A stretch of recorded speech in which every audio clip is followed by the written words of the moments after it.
नमस्कार दोस्तों। आज की कहानी का नाम है बहू है फिर नौकर क्यों। वीना अपने परिवार के साथ शहर में रहती है। उसका बेटा प्रिंस शादीशुदा है और उसकी पत्नी नौकरी करती है। बहू नंदिता, अभी तक तूने मुझे चाय नहीं दी, वीना ने कहा।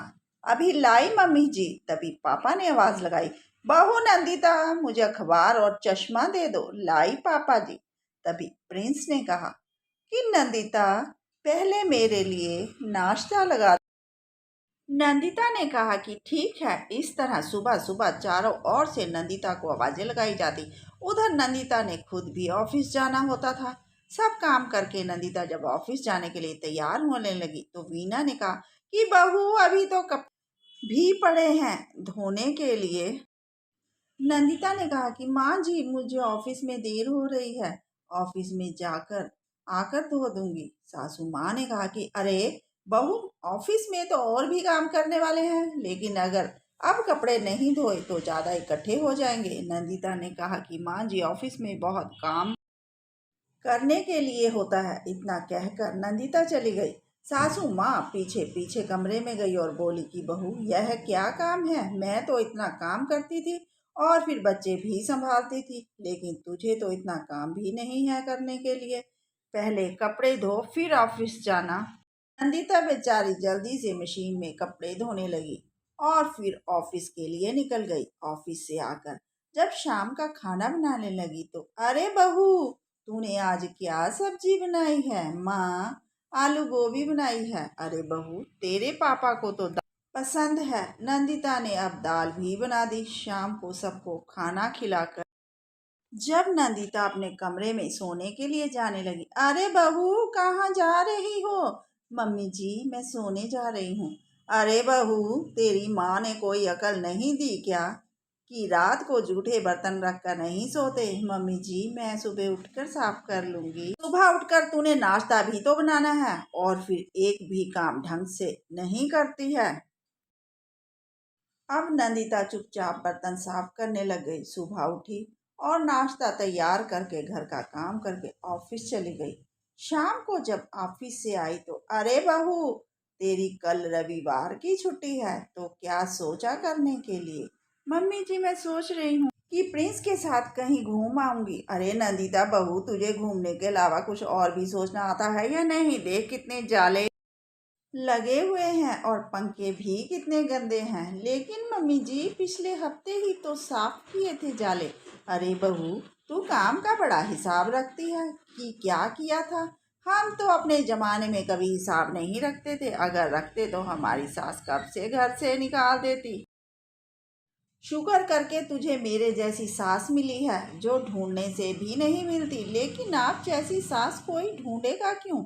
मम्मी जी, अरे बहू, तूने मुझे कहा क्या? नहीं मम्मी जी, मेरा फोन बज रहा है। तभी नंदिता ने फोन उठाया। उसकी मम्मी जी का फोन था। हेलो मम्मी जी। नंदिता अपनी मम्मी को सारी बात बताती है तो नंदिता की माँ कहती है कि अरे बेटी, तू उस घर की बहू है, तेरे होते हुए क्या तेरी सास काम करेगी? तूने देखा ना, जब तुम छोटे थे तो सारा काम मैं ही करती थी और तुम्हें संभालती भी थी। इतना सुनकर नंदिता ने कहा कि मम्मी जी, आप भी मेरी तकलीफ को नहीं समझती। दूसरे दिन नंदिता जब ऑफिस जाती है तो उसकी सहेली रूपा ने कहा कि नंदिता, क्या बात है, इतनी उदास क्यों है? नंदिता ने कहा कि मेरी सास मुझे बहुत तंग करती है। मैं घर का सारा काम करती हूँ और ऑफिस भी आती हूँ, फिर भी मेरी सास मुझे सुनाती।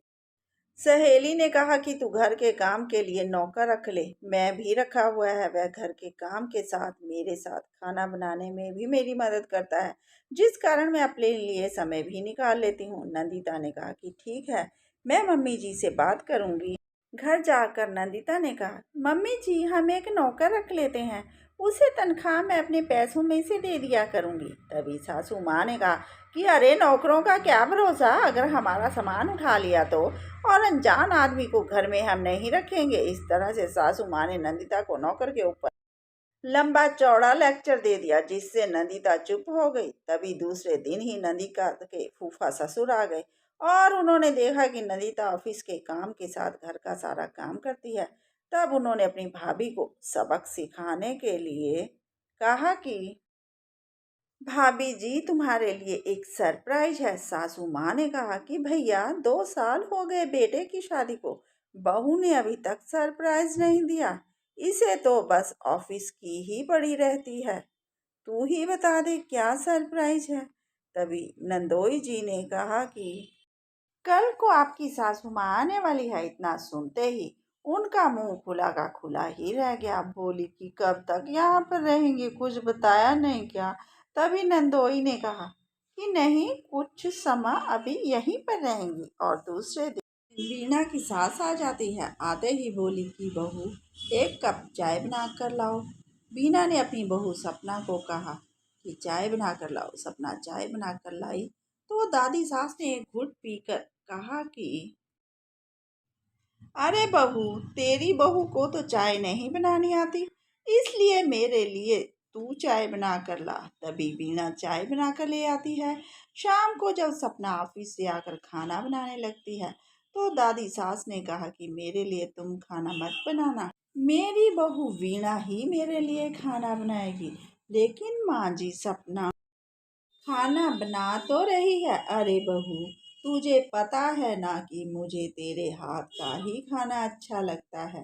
अब बेचारी सासू माँ क्या करती, अपनी सास के लिए खाना बनाने लग जाती है। सब लोग खाना खाते हैं। सुबह उठकर सपना सबके लिए नाश्ता बनाया और फिर दोपहर का खाना बनाकर ऑफिस चली। ऑफिस से आकर सपना कपड़े धोने लग जाती है। तभी दादी सास सपना के पास जाकर खड़ी हो गई और अपनी बहू वीना को आवाज लगाने लगी। बोली, अरे बहू, तेरी बहू को तो कपड़े नहीं धोने आते, इसलिए तू कपड़े धोया कर। मुझे इसके धोए हुए कपड़े जरा भी पसंद नहीं है। अब बेचारी बिना कपड़े धोने लगी। इस तरह से दादी सास ने सपना के सारे काम अपनी बहू वीना को संभाल दिए, जिसे देखकर नंदोई जी बहुत खुश हुए।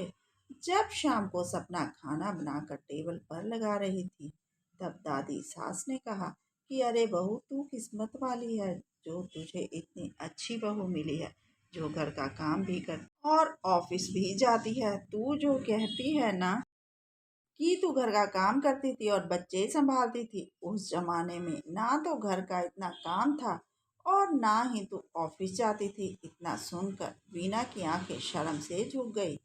तभी उनके पति और बेटा आया और बोले कि हमने कभी सोचा ही नहीं था और अपने अपने काम करवाते रहते थे। कभी यह नहीं सोचा कि तुम भी ऑफिस से थक कर आती हो।